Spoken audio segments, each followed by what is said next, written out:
Huh? Okay, that's, yeah, just, yeah, just, Practice. But you know, once it hits it'll you, come, it'll it'll come out. come. All right, Miss, you'll do a mic check for me. Say your name and count to 10, please. Clemmy Greenlee, 1, 2, 3, 4, 5, 6, 7, 8, 9, 10. Keep going, please. 10, 9, 8, 7, 5, 4, 3, 2, 1. I did think I moved mine up. One more time, please. Okay. Where What is did it? I move the scooter back under yeah. the head? Oh, yeah, you got to, you don't even have it on. I told, that's what I was saying. I believe I done missed, what's your name? Melanie. Melody, because I don't want you saying Miss Lady. Norini couldn't hear me. Don't let that chain hit that microphone. Okay. Oh, yeah. That chain hit Okay. that Say your microphone. name and count to 10 one more time. Clemmy Greenlee, 1, 2, 3, 4, 5, 6, 7, 8, 9, 10. Keep going one more time. 10, 9, 8, 7, 6, 5, 4, 3, 2, 1. I love the Lord. I love. Keep going. All right. Now you say your name, count to 10 for me. Rita Burleson. Speak up. Rita Burleson. 1, 2, 3, 4, 5, 6, 7, 8, 9, 10. 1, 2, 3, 4, 5, 6, We got it, 7. baby. Come on, let's give it to him. We got it. We got it. Let's give it to him. Let me Give it to see. him, baby. We got it. Rita Burleson. 1, 2, 3, 4, 5, 6, 7, 8, 9, 10. Good, thank you. Now you. Latera, Lowe. 1, 2, 3, 4, 5, 6, 7, 8, 9, 10. She did. 9. One more time. Latera, Logue. 1, 2, 3, Where's your 4, 5, 6, 7, 8. I didn't touch it. Do I need to button it one more time? No, you're fine. Okay. I didn't touch it. I know you There you go. saying, but the thing about it is that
Thank you and welcome to the show this morning. The topic this morning is mothers over murder. And we're fortunate to have with us to talk about mothers over murder, Ms. Greenlee, Ms. Burleson, and Ms. Logue. And of course, all three of them have had tragedy in their lives dealing with a child. And Ms. Greenlee, let's start off by having you as well as Ms. Burleson and Ms. Logue during the first 6 minutes to give us some information in reference to your background, your education, and your experiences.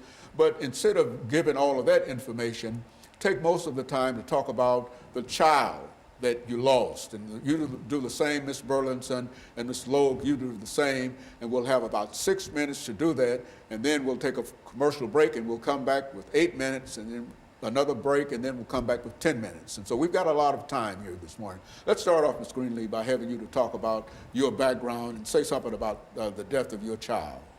Yes, first of all, thank you so much for having us on your show this morning. Once again, I've been here several times, and I'm honored for that. I've always talked about the murder of my son that happened December the 8th, 2003.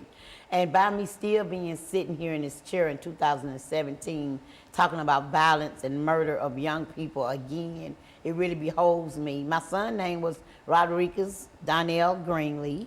He was murdered in Cellar Court before they tore the projects down. He was a funny kid, loved to joke, good heart. Was he involved in a gang? Yes, he was involved in a gang. Did he deserve to be murdered and gunned down in the middle of the streets? No, he did not. There was a lot of activities going on in 2003, but people did not really see it coming about the set of these guns and the set of these gangs. And so I've always said to people when I came out and started talking about the violence, I didn't do it just because it was the murder of my son. I did it because I didn't want nobody else to be a victim like I became. So I started a program called Mothers Over Murder, which we call moms, because we are moms that have been hit and victimized, that if we could come together, and not just the mom that has already lost their children, I need moms that haven't lost their children to come in and join me. So on every first and third Thursday of the month, I do a group with the mothers to come in and see what we can do to start action. And I want to continue to have these groups, and I have them started at Greater Grace Church, 1000 Jackson Street, from 6:30 to 8:30. Very good. Ms. Burleson, let's talk about your situation here. My name is Rita Burleson. I lost a daughter named Treontae Lachey Burleson. She got killed November the 3rd, 2015, due to a gun violence. I was on my way to my second job when I got the information that she had got killed. When I got there on the scene, she was already laying on the ground dead with 2 bullets to the chest. And well, that's very good. And of course, Ms. Burleson will now allow Ms. Logue to make some statements in reference to her situation, and then we'll come back. And we understand how sad all of this must be for all three of you, and we're just appreciative of you coming by and being willing to share that with the community. What about yourself, Ms. Logue? Hello, my name is Latera Logue, and I'm here on the behalf of my son that was murdered back on April the 20th of 2017, this year. I'm here to speak out on the behalf of him on these senseless murders that's going on with our youth and our young children these days. I'm here to touch bases on trying to reach out to some of our young black men now that is out here going through a lot of this violence that is, caught up in either side of the violence. My son, he was a loving 19-year-old, educated.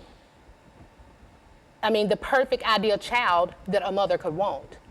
I feel like my son was caught up with the wrong people. And I am here today. I want to speak out and be heard on the behalf of these young children, male and female, getting surrounded, with the wrong crowd. And I just want to speak out to see if I could help, reroute some of the children, that's headed down the wrong path so that it will not come to this point. Like I say, my son, he was a well-educated, loving, nice, ideal kid that I feel like was caught up in a bad situation with the wrong group at the wrong time. He left behind a loving daughter, you know, that I feel for, you know, my heart goes out to. Okay, and so what, Ms. Lowe, what we'll do, we'll take this first commercial break, and when we come back, we'll start with you and allow you to continue that, and then we'll have Ms. Burleson to give some additional information, and let Ms. Greenlee sort of wrap us up for this second segment. And we'll be back with our audience following this very, very short commercial break.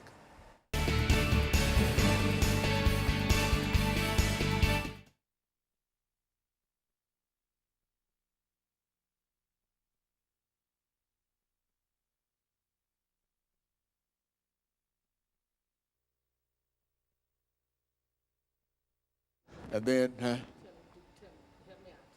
Yeah. Yeah. I know what I'm doing. Okay. Try to do at least 30 seconds on, and you know, as a concerned mother, I really just want to talk about the injustice that I have gotten from these detectives. Is if they don't care because we're not important or what, because you think our child has been labeled. I mean, well, however you want to put in words, but just touch base on your injustice, because we all have had injustice. Okay, Ms. Burleson, you ready for us now? We'll go, okay, when we get ready.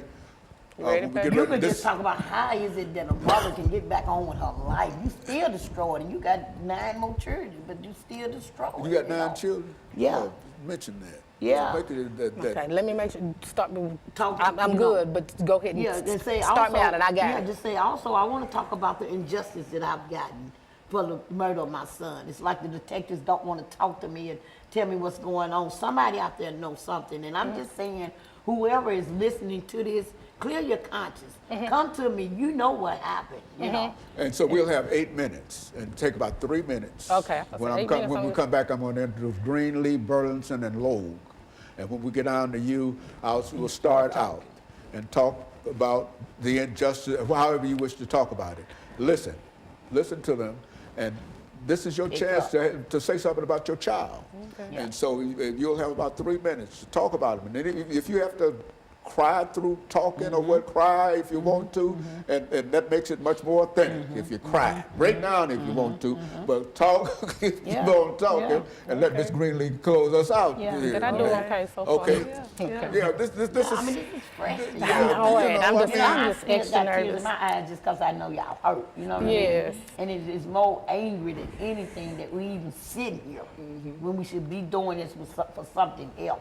Okay. But this is how I can keep our Ms. names Greenlee, going. Ms. Burleson, and Ms. Lowe. Okay. Okay, you get ready, Ms. Lowe, because Okay, we're going give to me a come back second. to you.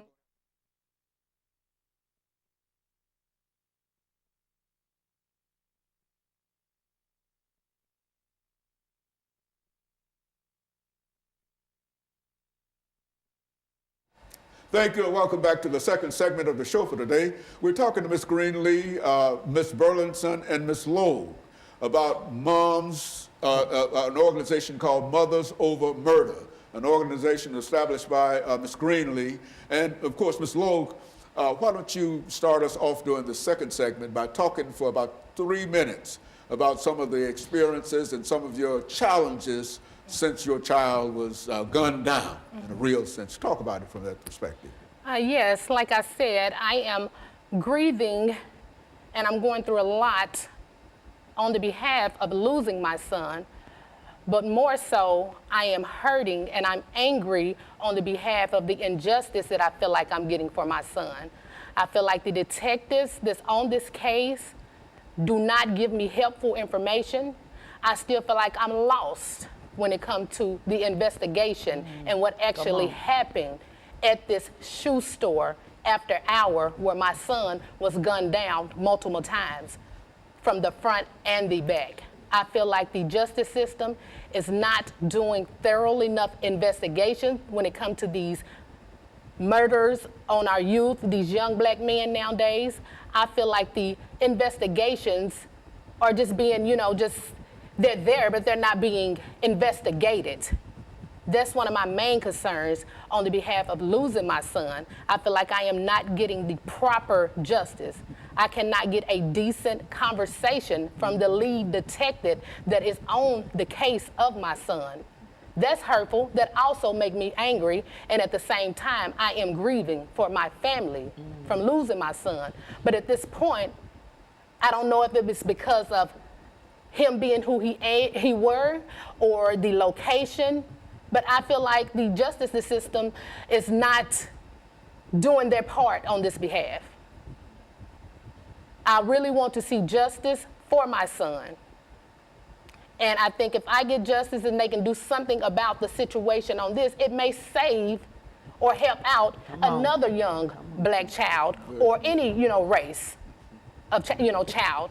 So my main concern with this, like I say, along with the grieving, is the justice system. There's a lot of injustice going on with these cases when these young black children are murdered. And like I say, my son was a very good child, 19 years old, that I feel like was at the wrong place at the wrong time.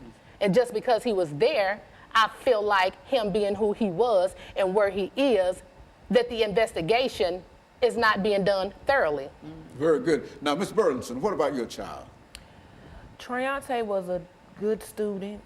All she wanted to do was play basketball for her 8th grade year. And what hurted me the most is that 18-year-old child took my daughter's life for no apparent reason. You arguing with a bunch of 12 and 13-year-old, 14-year-old kids. For number one, you was out there trespassing. Treante lived over there. You didn't. Come on. It just don't make no sense. All these children is dying over gun violence. I am so sick of this. I wish somebody do something about this. And the justice that I got, I wasn't satisfied with it on the simple fact that the DA that was working on Treante's case didn't give us a good proper situation on the case. For the simple fact, how you gonna how her public defender gonna offer her this time, but number one, y'all didn't contact the family and let me know or Treante's father know the situation. Well, let me contact this child's parents to see if it's okay if this child get this much time. She only got 15 years at 100%. For number one, you was charged with 1st-degree murder. They dropped it down to 2nd degree. I didn't agree with none of that at all. Like, all I wanted was that child, man, to be, Very good, okay. And of course, Ms. Greenlee, I think Ms. Burleson has been overcome in reference to it, and I think we all understand that. And all three of you have every reason in the world to be overcome with emotions when you think about what happened to your child. As a matter of fact, Ms. Burleson, I understand you have 9 children, and all of them, I'm sure, were impacted in reference to the death of your child. Why don't you just make a statement about that? 9 kids, single mother. When they found out the situation, like, they was so hysterical, crying, like, my sister, that's all I kept hearing, my sister. I have a 12-year-old daughter. Her and Treante share the same room, and right to this day, she does not sleep in that room. She does not sleep in the room. She sleep in the room with her brothers. Like, she cries every day. Like, I can look in her face and tell something wrong with her, like she miss her sister, because that's all they knew. That's all they know is they siblings. Ms. Greenlee, we got 2 minutes. Go on, close us out here, Ms. Greenlee, on this segment. You know, Dr. Haney, like I say to you and the community and what I've been saying ever since 2003, we got to come together. We got to quit talking about this violence, and we got to quit talking about what the kids are not doing and what the parents at home is not doing. We as a village got to come together. All these organizations that's out here that's supporting the youth and the violence and the guns, we need to come up under one umbrella and all of us do this together. It hurts me every time I come and have a new set of mothers. Number one, it don't allow me to get closure for my son, because it's always a remembrance of what done happened. And to see these 2 new mothers sitting here next to me, it brings tears to my eyes for them. And so I'm asking the community out here. I'm not even asking the elected officials and the mayor. I'm through asking them because they already showed me that they call this the itch city. I call it the shit city when it comes to us. So I'm not even asking them no more. I'm asking our community, our people, to our black people to come together and get up under one umbrella and let us take over this. This is why I call it Mothers Over Murder, because it's going to take us mothers to come over here, out here, and take over this murder that's happening out on the street with our kids. We're the one going to take them back. And of course, what we're doing, we're getting ready for this final commercial break, and then we'll have about 10 minutes when we come back. And Ms. Burleson will allow you, as well as Ms. Logue, to make some more statements in reference to it. And then during that segment, we'll allow Ms. Greenlee to close us out for the day. But when we come back within 15 seconds, Ms. Logue, we're going to start with you and think about some of the things that you would like to tell the community in reference to your child and what should be done, as well as you, Ms. Burleson, and then we'll be able to end it for the day. And we'll be back with our audience following this very, very short commercial break.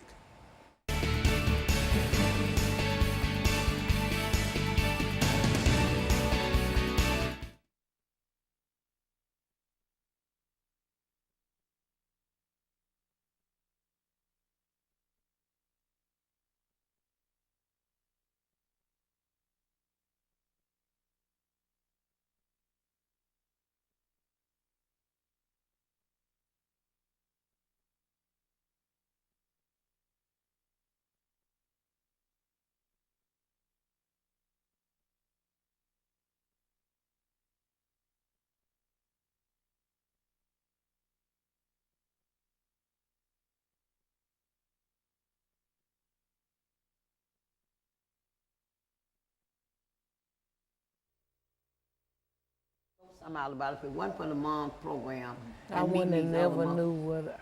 Yeah. Get me started, Ms. Greenlee. Tell me, I'm starting. I'm getting ready to start out with. What am I? Get me back there, y'all. I can get it when I get there, but I'm scared I'm gonna mess up. Yeah, just start out. When I'm speaking out on the, what am I? You starting out again with your son. So all I want to just say to the community, I miss my son. My family miss my son. I have my daughter sitting in the studio that misses her brother. So we don't want no mother to be in this seat. And so I'm just asking, in this situation, I'm just asking the community to and reach these out mothers for to get us involved. and just, and And whatever so else would come in your we head. got 8 minutes, 10 minutes on this segment. And this is the final segment, is it? Yeah. This is the final segment. We have got 10 minutes. I'm going to introduce the show again, and when I get on to you, we're going to start on you and start talking about your child, whatever you want to say about your child. Okay, my last time asking, what I'm starting with again? What, it don't matter. Yeah, just start Okay, whatever, I'm back and I'm speaking on the behalf. Yeah, just speak on behalf of your child. Speak for him. Again, what's his name? DeMelvian. He Again, can't- DeMillion was a good kid. Okay, there I go. He can't speak for himself. Okay, here I go. Yeah. Okay. I'm ready. I'm ready. Okay. This is the last segment. This is 10 got minutes. Now, we're going to start with you, Ms. Lowe, and you just start talking, whatever you want to talk about. Now, Ms. Burleson, this is your chance. You got them 9 children at home who want to hear Mama say something about it. What's your child's name? What was that child's name? Treante. Triante. Yeah, They say want her to hear name. what Mama said about Triante. You see, Dominion. let her praise Triante. Triante was a good child. Triante, what grade was she in? Where did she go to school? She went to Two Rivers Middle. How did her peers react to her Teachers, death? her coaches Yeah. and all that. Oh, they- Just anything. Yeah.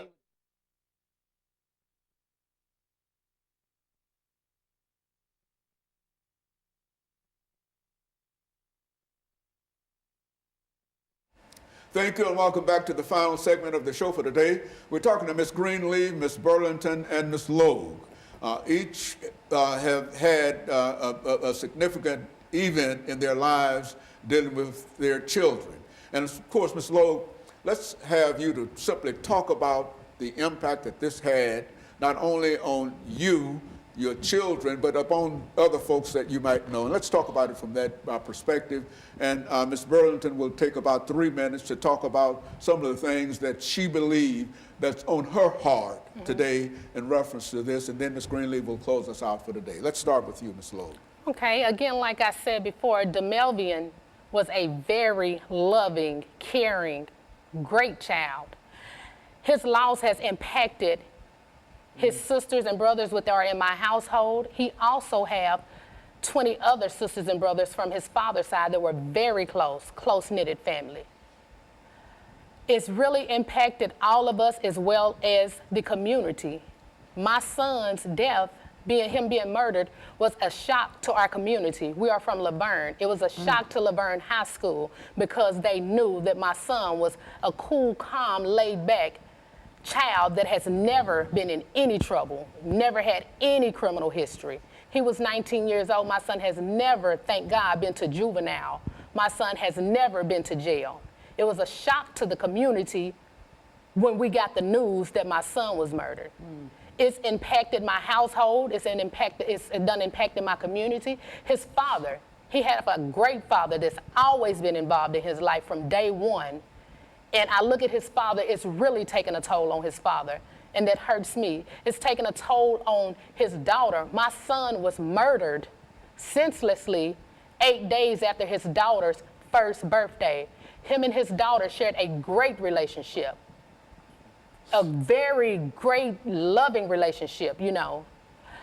And my main concern again today is us mothers and our community. I feel like we could step up, you know, speak out, be heard, take our children back away from these streets, away from these guns. My biggest goal is to focus on getting these young black men, you know, affiliated with other things in the community. Something to look forward to out here is my biggest goal, you know, other than the guns and the violence. It's out there for them, but there's also other stuff out there for them that us as parents and a community have to lead them toward and be there for them, you know, to put out there for them. My son was a very great person. He's had a job. He was 19 years old when he was killed. He worked from the day he was 16 years old on up until he was 19. Well-respected child. Never gave me any problem at home. And like I said before, never had any criminal history. Perfect child. Okay, Ms. Burlington. Treonte was a very loving child. Lived in the community. All the kids loved her, even on down to 1 year old. She used to hang out there in the big field and play football with all the kids. They used to have their own football team. All I'm saying is to these parents out here, if you know your kids got guns, baby, take them away from them. That's all I'm asking. Please stop the violence. It don't make no sense out here in these streets. These children, 12 and 13 years old, carrying weapons, and their parents know that they carrying guns. Just, hey, if you see your children or any other children with a weapon, hey, take that gun away from them. Ask them where they getting that gun from, who gave it to them, because they carrying these big old military weapons. And hey, I'm a single mother with 9 children. I got an oldest son that's 22 years old, about to open up his own business, about to do a Treonte Foundation for his family. Hey, just stop the violence. That's all I'm asking. Please just stop the violence. That's all I'm asking. It just don't make no sense. And these organizations they got going on is not enough organization for these kids when they out of school for holidays, because that's how Treonte got killed, on a holiday when they was out of school.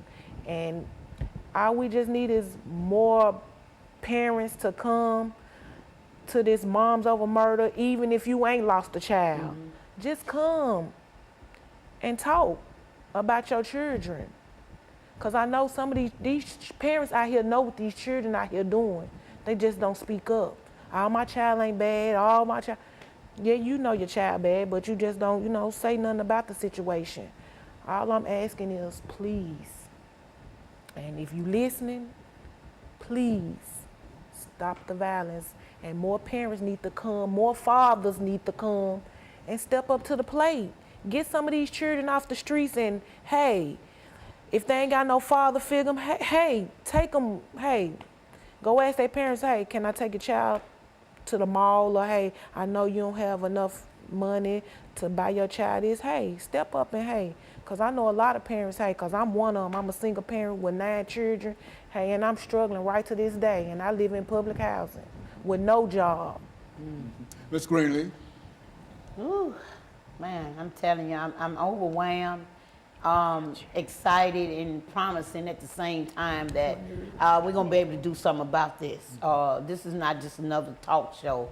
This is going to be an action show after this. I do want to elaborate on coming to this mom's meeting. I really need mothers, women's of all color, to step up and step out so we can take action back to the streets. Just love on the streets, love on our young ones, not pointing fingers at them. I always say that we'll go with an apple pie in one hand and a baseball bat in the other. We're going to beat that tough love out of them, but we're going to love them back to health and let them know that we are going to accumulate programs that we can put them in and walk them step by step to it. And then we want to find out where these guns are coming in from in our community. I say that all the time. And so I just want to again put the location out there that Clement Greenlee has a Mothers Over Murder meeting from every first and third Thursday from 6:30 to 8:30, located at 1000 Jackson Street, Grace Covenant Church. And I also wanted to say that my cell number, 615-589-8984. If you don't want to come to the meeting, call me and tell me what you can do. We need grant writers. We need other buildings to open up for us. I want to take this mobile. We want action. I don't really want to come back with 3 more different moms sitting in this chair talking about the same thing. I want to talk about the law we done changed, the name that we have put under one of these children that's helping out with scholarships now. I want us to be more action than more tears, because I'm about ready to break out crying for them, you see. And I just want, again, Dr. Haney, to thank you for letting us come back out. And let me just say this organization, Dad Against Destruction. This is a new organization that just opened up that is crying for men to come out. So I'm not against men. If we got fathers, because they done lost their child too. If we got fathers that want to come out, you all come out to this mom meeting. Or call me again, 615-589-8984, and we can come up with a father's program for you guys to step up and step out and save our youth. So, Ms. Loeb, you think that this organization can do a real thing in terms of not only against gun violence and et cetera, but also to do something for the entire community? Is that what you were saying, Ms. Loeb? Yes, I would like to see this program change lots of communities, and I feel strongly that it can if we all, as mothers and fathers in a community, step in and try to overtake the balance from these kids. And like she said before, the guns, you know, let's try to step in as a community and parents, figure out where the guns are coming from, reroute these kids, you know. It starts out here in these streets where these children are getting these guns from that nobody knows about. I mean, you know, we have to start out here. We have to start outside of the home. A lot of things come within the home, but the majority of this violence and this murder is coming from outside of the home. So, yes. And so let me thank the 3 of you, Ms. Greenlee, Mr. Burlington, and Ms. Loeb, for coming by and giving us some information. I know it's a painful thing for the 3 of you to have experienced this, but I know that the 3 of you are also trying to warn other mothers or fathers about their children and what they ought to do and what they have to do in order to make those children safe. And so let me thank you, and let me encourage our audience to tune in again next week for another informative edition of Comments. Thank you and good morning.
news quite recently of this young girl. Oh, absolutely. And died in her mother's arms. Yeah, yeah, I know that. That was her. Yeah, we had 3 mothers. Each of them I didn't reckon. I saw on TV, but I didn't recognize it. You remember that jacket? Yeah, which one was it? I can't. Must have been the one up against the. Up the her one. name was Miss Burlington. Mm-hmm. One was Miss Burlington. Yeah. The other Miss Greenlee, and the other Miss Lowe. Yeah, Lowe, yeah. Yeah, 975. Mm-hmm. Yeah, this is nice. Yeah, this is Dr. Baldwin. Yeah. Mm-hmm. Yeah, 975. Ma'am. How's your wife? Oh, she's fine. She's doing Yeah. well. You know, McGee's in the hospital. Did you know? Elijah McGee. Yeah, I think for a while, Dr. McGee. He's been in the hospital now for. Been in and out of the hospital. He's in now. Yeah, for the last couple of, last year or so. Absolutely. He's in the hospital now. I talked with him yesterday. Oh, yeah? He's Yeah. Yeah. Yeah. I saw his wife, Sheila, at church. Mm-hmm. Last Sunday. Did you? Okay. And she said that he's still in the hospital. Yeah, he's still in the hospital, yeah. Yeah, you know, that's ageism brings that on, so we have to be careful in this. And so we've got you here. Are you ready? I'm ready. man. Okay.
Thank you and welcome to the show this morning. The topic this morning is the Second Amendment and the debate over gun control. And we have with us to talk about the Second Amendment to the Constitution and the debate over gun control, Dr. Louis Baldwin. And of course, Dr. Baldwin, I think that you are no stranger in a real sense to what we do here. That's right. And I think each time that you come, we have you to give, give us information in reference to your background, education, and experiences. And so by now, everybody should know who Exactly. you are, Exactly. the number of books that you've written, and what Yeah. a scholar you are, and all of those good things Yeah. about you. But make some statements over a couple, 3 or 4 minutes in reference to My background. your background, and Yeah, then we'll get into that second segment, talk about the Second Amendment to Yeah. the Constitution and the debate over gun control. Well, first, thanks for having me here. I grew up in Camden, Alabama, which is Wilcox County, Alabama. I attended the public schools, which was segregated at that time in the 1950s and 60s. Camden Academy High School, elementary school, junior high school. I graduated from Camden Academy High School in 1967. And from there, I matriculated at Talladega College in Talladega, Alabama. I was there from 67 to 71, graduating in 71 with a BA in history, minor in political science, and from there to Crozer Theological Seminary in Rochester, New York. I was there from 71 to 75, receiving an MA in Black Church Studies and an MDiv in theology. And from there, of course, to Northwestern University, where I received a PhD in American Christianity in 1980. And since that time, I've been involved in teaching and scholarship. I've taught at Worcester College in Ohio, Colgate University in New York. 1984, I became a part of the Religious Studies Department at Vanderbilt University here in Nashville. And from 1984 up to December 2013, I was a professor of religious studies at Vanderbilt. Retired in December 2013, but still involved in scholarship. And over the last 30 years, I've been primarily involved in King scholarship, writing books, articles on the life of Martin Luther King Jr., taking into account his impact on the civil rights movement, etc. And as a matter of fact, Dr. Baldwin, the number of books, how many books have you written, Dr. Baldwin? Well, I've written 6 books on Dr. King. I've edited 2 volumes on Dr. King. I've co-authored 2 and co-edited 2 for a total of 12 books on Dr. King. I've also written a couple of books on Black church history. One book that looks at the impact of the Negro spirituals on African American religious culture. So I've been involved primarily in writing about Black church history and, of course, Martin Luther King Jr. and the civil rights movement. Now, Dr. Baldwin, excuse me, since this topic has to do with the Second Amendment to the Constitution and gun violence, over the next 2 minutes, say something about the Second Amendment, and then we'll continue that after the break. But start us off with that. Well, stated more specifically, the Second Amendment says that that a regulated militia, being essential to the security of a free state, the right of the people to own and bear arms cannot be infringed. That's what it says essentially. And there's a lot of debate about what that means. A lot of people embrace what they call the individual rights theory, which says that the Second Amendment establishes the principle for individuals to own guns. But then there is the collective rights theory, which says that no, it applies to the state, because it says that the state, it's necessary for the security of the state to bear arms, and the people of America to bear arms. So there's that collective principle versus the individual principle. And I tend to agree with those who say that the Second Amendment really establishes the collective right of the state to own and bear arms. Mm-hmm. But whether it's the individual or the state, we know, Dr. Baldwin, we have some real problems in America dealing with these guns. And so what we're going to do, we're going to take our first commercial break, and then we're going to allow you to come back and talk about the debate dealing with guns and gun control in America. Very good. And of course, we'll be back with our audience following this very, very short commercial break.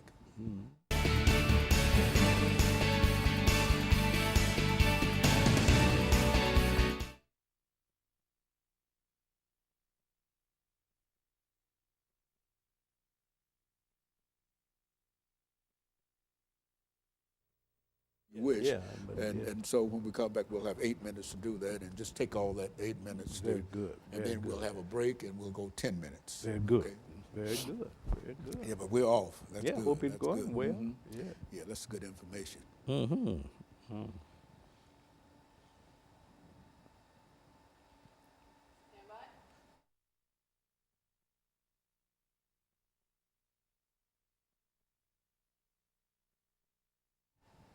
Thank you and welcome back to the second segment of the show for today. We're talking to Dr. Baldwin, and he's given us some information in reference to the Second Amendment to the Constitution, as well as the debate over gun control. And Dr. Baldwin, let's start off again by having you to continue your discussion in reference to the Second Amendment to the Constitution and how that has created a debate over guns. Now, we know that the Second Amendment really didn't become a part of the Constitution until 1791, when James Madison, who would become President of the United States, really came up with this idea, and it became a part of the Bill of Rights to the Constitution. There was no debate from the very beginning about the Second Amendment. But in the 20th century, beginning in the 1970s and 80s, you began to see this debate over whether or not the Second Amendment applied to the state and its right to have a militia, or whether it applied to individuals and their right to own and bear arms. So that debate is still going on. You have pro-gun advocates who argue that guns are necessary because the Constitution supports it, and also the self-defense argument is put in place. We need guns for self-defense. And then you have those the gun rights opponents who argue that no, this is for the state. Individuals, the Second Amendment has nothing to do with individual rights to own and bear arms.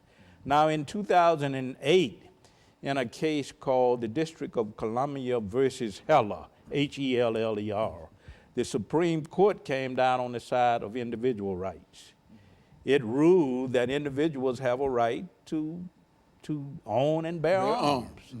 And since that time, of course, there have been debates over whether or not we should have a concealed gun carry policy or an open gun carry policy. And unfortunately, some of the states have embraced both. Tennessee, Kentucky, Virginia, Georgia, all have what they call not only concealed carry laws, but open carry laws, which means that people can openly carry weapons. And we know that in Tennessee that can occur in restaurants, can occur in bars, and even in schools. Now these used to be gun-free zones. There was a time when you couldn't carry guns in these zones, in schools and restaurants bars, and bars, and restaurants, especially in bars. Yeah, these out of all places. Yeah, these were gun-free zones. But now we have a policy that's spreading throughout the nation where you have this open gun policy. And I think as many as 45 states have embraced that in one form or another. And that, I think, is a very serious problem because we're losing so many people to gun violence. And you and I talked earlier about the problems in Chicago and the loss of life due to gun violence. I think it defies the rationality that we don't come up with common sense gun control laws. And until we do that, we're going to continue to see mass shootings, mass murder, because we have such an accessibility to guns.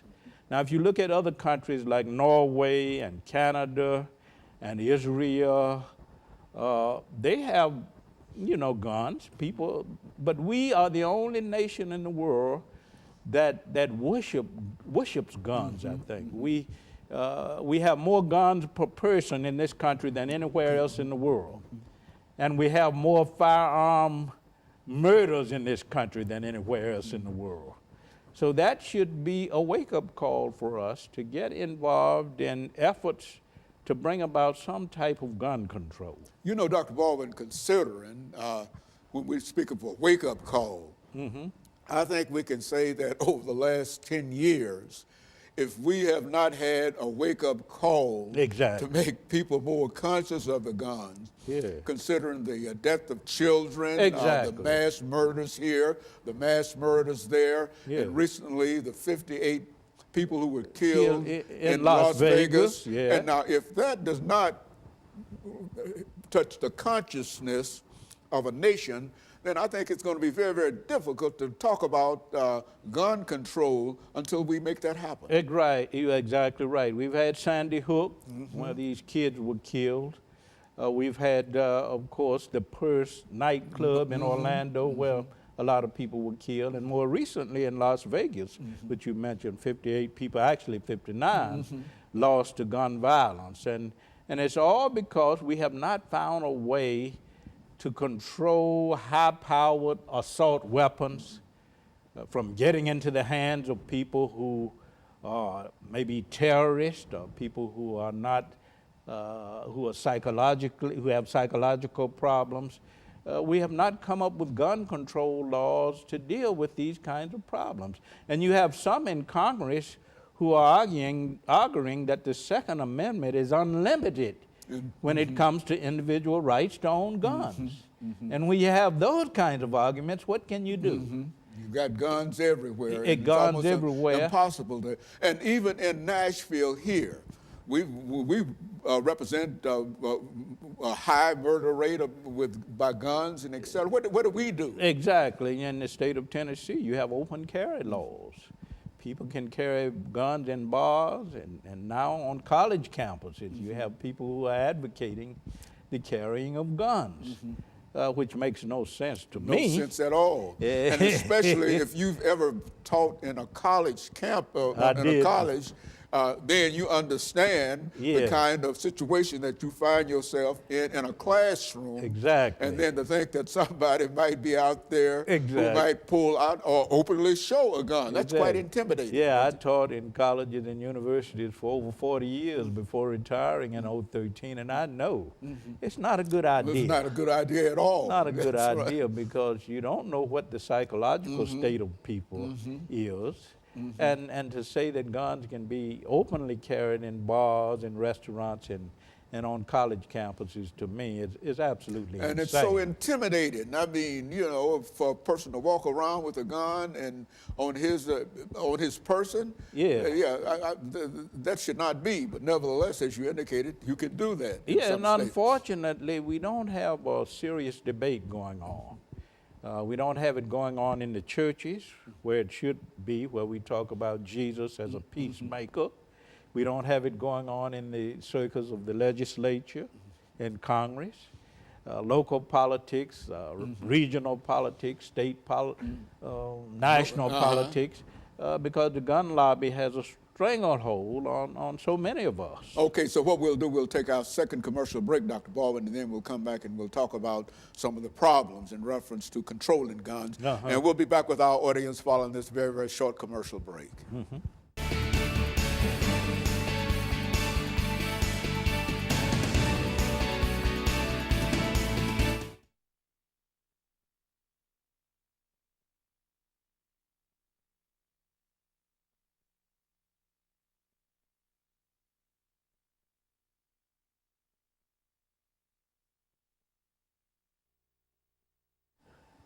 Now, this is our 8-minute segment. Okay. And so just do the 8-minute like you did the 6 minutes. Just got 2 more minutes and whatever, however you wish to address it. And then after that, we'll take a break and we'll come back with 10 minutes. Okay. And so you've got quite enough time. Maybe we should say, where do we go from here to 10 minutes? Okay, good. We continue to talk about the impact of gun violence. Okay, we'll do that. Okay.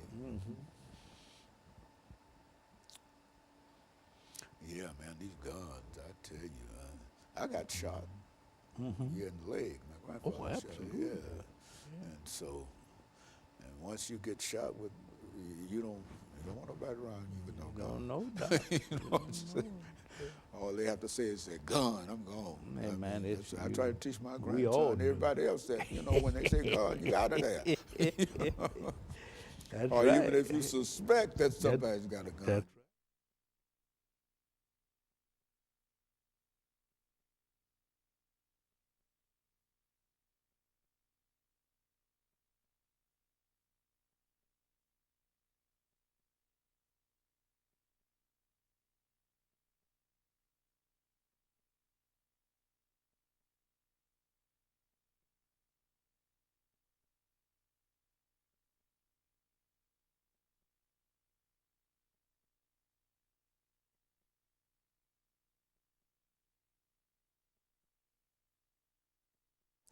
Thank you and welcome back to the second segment of the show for today.